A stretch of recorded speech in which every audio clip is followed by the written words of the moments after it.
Александр араласқан көп фестивальларды, Россия сеніндегі база аймақ басқашылар арасындағы мараларды, аның сарынарын, исшелер, сарнывшылар аймақ басқы қазыналарды, Турцияда, Казахстанда, Қырғыз жерінде, біздің Хакасияда болғаны алда сарнывшылар. С ансамблем «Айланыс» Александр объехал почти всю Россию и другие страны. Александр Степанович – лауреат, дипломат российских, международных фестивалей и конкурсов фольклорной музыки. Его произведения исполняются не только в Хакасии, но и в Турции, Казахстане, Кыргызстане. Его песни любят и знают во всех селах нашей республики. Хайдықшылық, елбір біздің шеріміз, қайдық безік, олық сақстық біздің шонымыз.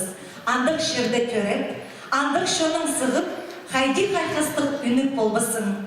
Андық сақстыр, сөстір, сықша қыжын түстен исчезін Александр Саможиковтың көглерін.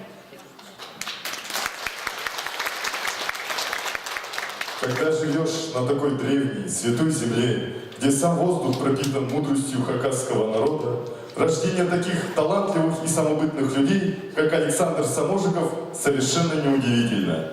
Сегодня вы услышите колоритный язык Александра Саможикова, характерный только автору. Когда звучит произведение «Аромат степи» Ирбананот Чазы, мы слышим дуновение легкого ветерка, щебетание птиц, видим просторы и красоту хакасских степей. Ирбедек от Чазы исполняет ансамбль «Айланыс» под руководством заслуженного деятеля искусства Республики Хакасия Александра Саможикова и студентов музыкального колледжа под руководством Людмилы